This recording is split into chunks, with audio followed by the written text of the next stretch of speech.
Hi అండి. Welcome to Sri thoughts. ఈరోజైతే నేను మీ ముందుకి మరొక ఇన్ఫర్మేటివ్ వీడియోతోటైతే వచ్చేసాను. శ్రీకృష్ణుని తలపైన నెమలి పింఛం ఎందుకు ఉంటుందో ఈ వీడియోలో తెలుసుకుందాము. దానికన్నా ముందుగా మీ అందరికీ స్మాల్ రిక్వెస్ట్ అండి. మీకు ఈ వీడియో నచ్చినట్లయితే తప్పకుండా చిన్న లైక్ ఇవ్వటం మాత్రం అస్సలు మర్చిపోవద్దు. మొదటిసారిగా మా ఛానల్ని చూస్తున్నట్లయితే సబ్స్క్రైబ్ చేసుకుని పక్కనే ఉన్న బెల్ ఐకాన్ యాక్టివేట్ చేసినట్లయితే ఫర్దర్ నోటిఫికేషన్స్ అన్నీ కూడా మీకు అందుతాయి. శ్రీకృష్ణుని జగన్మోహన రూపానికి ముగ్ధులు అవ్వని వారు ఎవరూ ఉండరు. ఆయన దివ్యమంగళ స్వరూపాన్ని దర్శించిన వారికి ఆయన తలపై ధరించిన నెమలి పింఛం మరింత ఆసక్తిని కలుగచేస్తూ ఉంటుంది. ఆ నెమలి పింఛం ఉన్న శ్రీకృష్ణుడిని చూడగానే మనసంతా కూడా ఆహ్లాదకరం అవుతూ ఉంటుంది.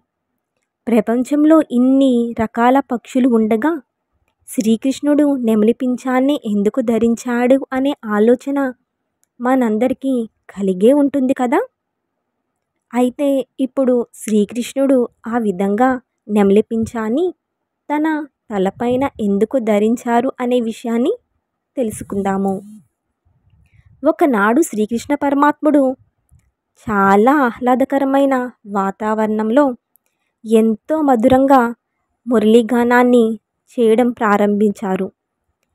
ఈ విధంగా శ్రీకృష్ణుడు మురళీగానాన్ని వాయిస్తుండగా అక్కడ ప్రకృతి మొత్తం మైమరిచిపోయింది. మురళీలోలిని సమ్మోహన సంగీతానికి అక్కడ ఉన్న నెమలులన్నీ ఆయన చుట్టూ చేరి తన్మయత్వంగా వింటూ నిలిచిపోయాయి. శ్రీకృష్ణుడు మురళి వాయిస్తూ నాట్యం చేయసాగాడు. ఆయన అడుగుజాడలు చూస్తూ నెమళ్ళు కూడా నాట్యం నేర్చుకోవడం ప్రారంభించాయి. ఆ దివ్య మురళి గానం ముగిశాక నెమలులన్నీ కలిసి స్వామికి నమస్కరించి, స్వామి, మాకు నీవు అద్భుతమైన నాట్యాన్ని నేర్పించావు.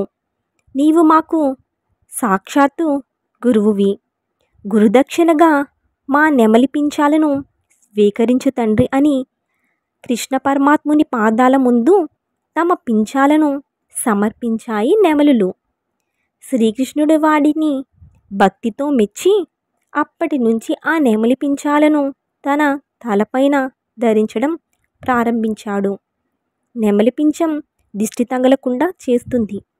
అంతేకాకుండా శ్రీకృష్ణుడు ఓడించిన కాళీయుడనే మహాసర్పాన్ని ఆయన దగ్గరకు చేరకుండా నెమలి పింఛం ఎప్పుడూ కూడా హెచ్చరిస్తూ ఉంటుంది. సర్పాలకు నెమలి శత్రువు మరియు భయానకమనే విషయం మనందరికీ తెలిసిందే కదా.